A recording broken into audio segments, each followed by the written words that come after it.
తెలంగాణ రాష్ట్ర గీతాన్ని రచించినటువంటి అందశ్రీ మన మధ్య నుంచి కొద్దిసేపటి క్రితం పరమర్శించినటువంటి విషయం అందరికి తెలిసిందే. అందశ్రీ నివాసం వద్ద మనం ఉన్నాము. అందశ్రీ నివాసం మనం చూస్తున్నటువంటి ఆ టెంట్ దగ్గరే ఉంటుంది. అందశ్రీతో పాటుగా ఇక్కడ కొన్ని సంవత్సరాలుగా ఇక్కడ చుట్టుపక్కల బతికినటువంటి వాళ్ళతో మాట్లాడేటువంటి ప్రయత్నం అయితే చేద్దాం. అమ్మ, ఇక్కడ ఎన్ని సంవత్సరాల నుంచి ఉంటున్నారు మీరు? మేము చాలా సంవత్సరాలు 60-70 సంవత్సరాలు ఇక్కడనే ఉన్నాయి బాబు. నేను అందశ్రీ ఎన్ని సంవత్సరాల నుంచి ఇక్కడ ఉన్నాడు? మీకు ఎట్లా కనబడుతూ ఉండేది ఇక్కడ? చాలా మంచి మనిషి బాబు. వాళ్ళ భార్య కూడా మాకు చుట్టాలే అమ్మ అంటుండే, ఆమె ఆయన అత్తమ్మ అంటుండే, చాలా మంచిగా ఉంటుండ్రి. ఏమైందో ఏమో సడల్ని ఇట్లా అయిపోయింది. ఆయన మంచిగా ఉంటాం వాళ్ళు. ముగ్గురు బిడ్డలు, 2 కొడుకులు ఉండే. ఒక కొడుకు చచ్చిపోయిండు, బిడ్డలు ఉన్నారు. ఇప్పుడు సడల్ని ఇట్లా చూసే వరకు మేము పొద్దున అనుకుంటుండ్రు అందశ్రీ పోయిండని, తర్వాత వచ్చి చూసే వరకు తీసుకొని వెళ్ళిపోయారు. ఎప్పుడు కలిసారు మీరు చివరిసారిగా ఇక్కడ? అక్కడ కూర్చున్నాడు బాబు, అరుగుల మీద కూర్చున్నాడు. నిన్న చూసిన అరుగుల మీద కూర్చున్నాడు నిన్న. ఏ వరుస అవుతాడు నీకు అందశ్రీ? అల్లుడు అనుకుంటాం. అల్లుడు అవుతాడా? ఆమె అమ్మ అంటది, అల్లుడు అంటాం. మీ అల్లుడు మరి మొత్తము ప్రపంచానికి మేటిగా కనబడ్డటువంటి వ్యక్తి. ఆయన అంత ఎదుగుతా ఉంటే ఎట్లా అనుకున్నారు మీరు? రేణుకాయ కర్రా కొంచెం ఎదుగుతా ఉంటే ఎట్లా అనుకున్నారు మీరు? మంచిగా సంతోషపడతాం కదా. ఆయన మా పిల్లాడు మనకి ఇంట్లోకి పైకి వస్తున్నాడు, సీఎంతో అవార్డు తీసుకున్నాడు. అవును, సంతోషపడ్డాం చాలా. ఇప్పుడు ఇట్లా జరిగిపోయింది కదా, మరి అందశ్రీ గురించి ఒక మాటలు చెప్పాలంటే ఏం చెప్తావు? మంచి మనిషి. ఇంత గరీబ్ ఏరియాలకేరా అంత పైకి వచ్చిండు, ఇటువంటి ఏరియాలకేరా అంత పైకి వచ్చిండు మా మనిషి, అంతే. అమ్మ, మీరు ఇక్కడ ఎన్ని సంవత్సరాల నుంచి ఉంటున్నారు? ఇక్కడనే ఉంటాము. ఇక్కడనే ఉంటారా? తెలుసా అందశ్రీ ఇక్కడనే ఉంటాడు? చాలా తెలుసు. ఎట్లా అనిపించేది అందశ్రీ? చాలా మంచోడు. ఎప్పుడు కలిసిరు మీరు చివరిసారి? ఇక్కడ ఒక 4 రోజుల క్రితం చూసిన నేను. కాలరా పోతుండు, నేను నిలబడ్డా. ఏమని పలకరించేది మీరు కలిసినప్పుడు?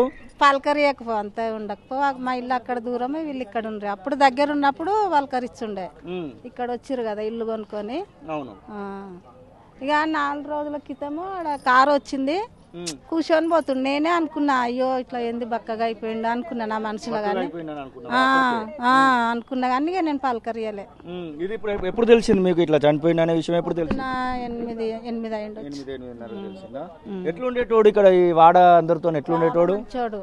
వాళ్ళ భార్య కూడా మంచిది, పిల్లలు మంచోళ్ళు, అందరు మంచోళ్ళు, చాలా మంచోళ్ళు. నాన్న అందశ్రీ ఇంటికి చుట్టుపక్కల ఉన్నటువంటి ఒకరితో కొంతమందితో మాట్లాడించే ప్రయత్నం. అమ్మ, ఇక్కడ ఎన్ని సంవత్సరాల నుంచి చూస్తున్నారు అందశ్రీని? మీరు ఇక్కడేనా? ఎట్లా ఉండేది మీతో పాటుగా అందశ్రీ గారు? పర్వాలేదండి, బాగానే ఉంటారు. ఇప్పుడు పొద్దున ఇది జరిగినప్పుడు ఎట్లా తెలిసింది మీకు? మేము అసలు మబ్బుల్నే మేము గుడికి వెళ్ళినాము. ఈ రోజు చనిపోయిండని మాకు గుడి దగ్గర తెలిసింది. ఇప్పుడు వచ్చినాం మేము. ఇంట్లో పడిపోయిండంట తనే లేచి. ఎట్లా మీతో కలుపుకోలుగుండేటోడా? ఎట్లా మాట్లాడేటోడు? ఎట్లా ఉండేటోడు? మంచిగా అంతా మేము లోకలే కదా మేమంతా. ఇదే ఇల్లు పలకరించేవాడు. ఇది అందశ్రీ ఇంటి దగ్గరికి కూడా మనం వెళ్ళేటువంటి ప్రయత్నం అయితే చేద్దాం. అందశ్రీకి చూడొచ్చు ఎలాంటి గల్లీలో ఆయన నివసించేవాడు అనేటువంటి దృశ్యాలను కూడా మనం చూడొచ్చు. అమ్మ, మీరు ఇక్కడేనా? ఇదే ఇలా ఎట్లా ఉండేటోడు మీతో అందశ్రీ? పర్లే, మంచిగానే ఉంటాడు అన్న. ఎప్పుడు ఇంటికాడ ఉంటాడు, ఎప్పుడు బయటకు వెళ్ళేది తెలియకుంటుండు. తెలిస్తే మాత్రము పలకరించుకుంటూ పోతూ, అమ్మ బుజ్జి ఎట్లున్నావురా అది ఇదని పలకరించుకుంటూ పోతూ. దుఃఖమైన విషయం ఏంటంటే, మార్నింగ్ నేనే వెళ్ళాను అక్కడికి. నేను ఆశా వర్కర్, కొంచెం ఒంట్లో బాగాలేక నేను ఇంట్లోనే ఉంటున్నాను. వాళ్ళ భార్య ఫస్ట్ దర్వాజా మాదే కొట్టింది, కొంచెం చూడండి అని. ఆల్మోస్ట్ వెళ్ళవరకు చనిపోయి ఉన్నాడు. ఇంకా నేను చెప్పలేను, ఎందుకంటే నేను ఒక ఫీల్డ్లో ఉన్నా. నేను ఒక డాక్టర్ని కాదు చెప్పడానికి, ఆశా వర్కర్ని కాబట్టి చెప్పలేదు. పక్కింటి వాళ్ళమ్మ అయితే మేము అనుకున్నాం చనిపోయిందని. ఏ సమయానికి జరిగిందమ్మా ఇది? పొద్దున 6 o'clock. మాకు 6 o'clockకి తెలిసింది. 6:30కి హాస్పిటల్కి వెళ్ళిపోయారు. ఎట్లా మీతో ఎట్లా ఉండేటోడు? ఇక్కడ తిరుగుతూ ఉంటే మీరు ఉంటుండే అంకుల్. పోయేటప్పుడు వచ్చేటప్పుడు మంచిగానే పలకరిస్తారు, అమ్మ బాగున్నారా అది అంటే, బాగున్నాం అంకుల్ అని చెప్తాము. మళ్ళీ చదువుకోండమ్మ, ఫోన్స్ ఎక్కువ చూడకుండా సరేండి అంకుల్ అంటూ పాటలు ఇట్లా మంచిగా పాడుతున్నాయి, మంచిగా ఉంటుండే మాతోని. డాడీ బి నమస్తే సార్ అనగానే ఆ నమస్తే గిరి బాగున్నారా మీరు అని చాలా ప్రేమగా మంచిగా ఉంటుండే మాతో, ఒక ఫ్యామిలీ లాగా. ఎట్లా తెలంగాణ ఉద్యమము ఇవన్నీ చూసిరు కదా మీరు, మీ చుట్టుపక్కల ఉన్నటువంటి వ్యక్తి అంత ఎత్తుకు ఎదుగుతూ ఉంటే ఎట్లా ఫీల్ అయ్యేవాళ్ళు మీరు? హ్యాపీగా ఫీల్ అయ్యేవాళ్ళము.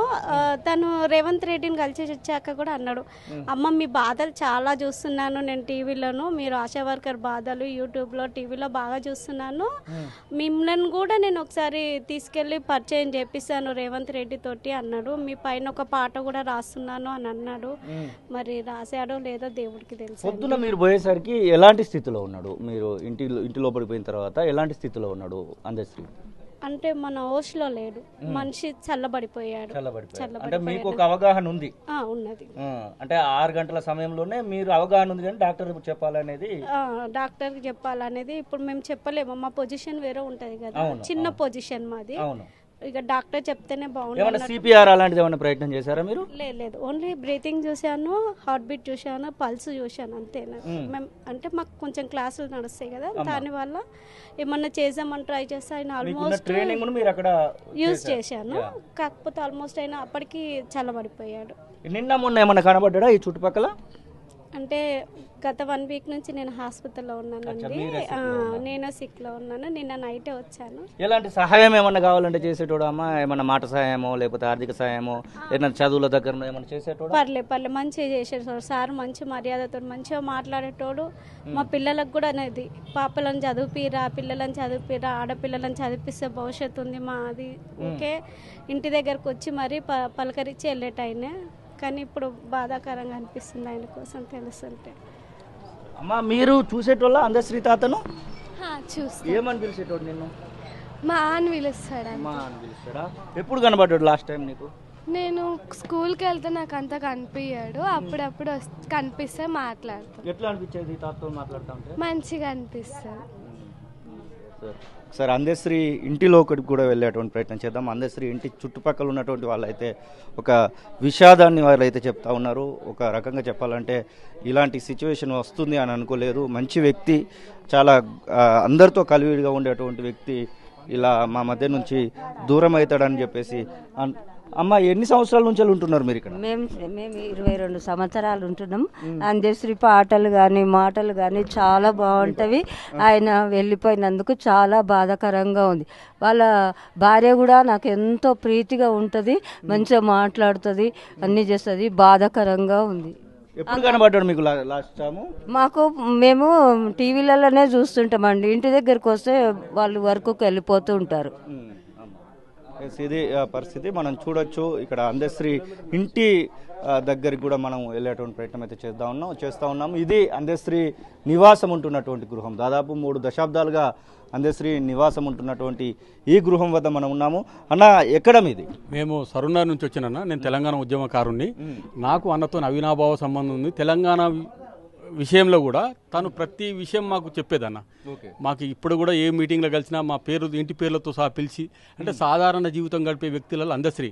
జై జై తెలంగాణ పాట కంటే ముందు మాయమైపోతున్నాడమ్మా మనిషి అనేవాడనే గీతము మనుషుల యొక్క అంటే స్వభావం ఎట్లుంది, ఈరోజు మనుషులు ఏం చేస్తున్నారు అనే దాని మీద చాలా వరకు చెప్పేవి. ఎక్కడ కలిసినా ఏంటంటే మన జీవన విధానం ఎట్లుండాలి, మనం ఎట్లా బతకాలి, కానీ మనం హైయెస్ట్ జీవితాలు బతకాల్సిన అవసరం లేదు, మనం ఎప్పుడైనా సాధారణ జీవితం గడపాలనే ఆలోచనతో ఉన్న గొప్ప వ్యక్తి, కవి, కళాకారుడు, గేయ రచయిత. ఇలాంటి వ్యక్తిని కోల్పోవడం తెలంగాణ సమాజం నిజంగా ఈరోజు అయితే చాలా బాధాకరమైన విషయం. ఏంటంటే తెలంగాణ సమాజం పూర్తిగా దిగ్భ్రాంతికి గురైంది. వీళ్ళతో సహా పిలిచి, అంటే సాధారణ జీవితం గడిపే వ్యక్తులలో అందశ్రీ. జై జై తెలంగాణ పాట కంటే ముందు మాయమైపోతున్నాడమ్మా మనిషి అనేవాడనే గీతము మనుషుల యొక్క అంటే స్వభావం ఎట్లుంది, ఈరోజు మనుషులు ఏం చేస్తున్నారు అనే దాని మీద చాలా వరకు చెప్పేవి. ఎక్కడ కలిసినా ఏంటంటే మన జీవన విధానం ఎట్లుండాలి, మనం ఎట్లా బతకాలి, కానీ మనం హైయెస్ట్ జీవితాలు బతకాల్సిన అవసరం లేదు, మనం ఎప్పుడైనా సాధారణ జీవితం గడపాలనే ఆలోచనతో ఉన్న గొప్ప వ్యక్తి, కవి, కళాకారుడు, గేయ రచయిత. ఇలాంటి వ్యక్తిని కోల్పోవడం తెలంగాణ సమాజం నిజంగా ఈరోజు అయితే చాలా బాధాకరమైన విషయం. ఏంటంటే తెలంగాణ సమాజం పూర్తిగా దిగ్భ్రాంతికి గురైంది. ఇలాంటి వ్యక్తిని కోల్పోతామా, అసలు ఏం జరిగింది? ఆ అన్న తలుచుకుంటే ఇప్పుడు అన్నకు కావాల్సిన అవసరం ఉంటే ఈ అపోలో హాస్పిటల్ ఎక్కడో పోవచ్చు, కానీ గాంధీ హాస్పిటల్ పోవడం అనేది కూడా మాకు కొద్దిగా బాధ అనిపించిన అంశం ఇది. ఇది అందశ్రీ నివాసం ఉన్నటువంటి ఇప్పటికీ ఇదే నివాసం ఇదే గృహంలో నివాసం అయితే ఉంటున్నాడు. ఇప్పుడు అందశ్రీ ఇదే ప్రాంతంలో మరణించడం అయితే జరిగింది. అందశ్రీకి సంబంధించినటువంటి నివాసాన్ని మనం చూసేటువంటి ప్రయత్నం అయితే చేద్దాం. చాలా చిన్న గృహంలోనే అందశ్రీ లాలాపేట, సికింద్రాబాద్ దగ్గరలో ఉన్నటువంటి లాలాపేట వద్ద తన యొక్క నివాసం అయితే మనము చూసేటువంటి ప్రయత్నం చేస్తూ ఉన్నాం. మొత్తం మీద ఈ చుట్టుపక్కల ఉన్నటువంటి వాళ్ళందరూ కూడా చాలా దిగ్భ్రాంతికి గురైనటువంటి పరిస్థితి. అందశ్రీ మన మధ్యలో లేడు అనేటువంటి మాటల్ని వారు జీర్ణించుకోలేకపోతూ ఉన్నారు. కేవలం 40-50 గజాల స్థలంలో ఉన్నటువంటి ఈ యొక్క స్థలంలోనే అందశ్రీ నివాసం ఉంటున్నారు. దాదాపు 3.5 దశాబ్దాలుగా ఇదే నివాసము కొనసాగుతుందనేటువంటి మాటనైతే చెప్తున్నటువంటి పరిస్థితి. అసలైన తొలి వెలుగు. ఫాలో వాట్సాప్ @తొలి వెలుగు అఫీషియల్.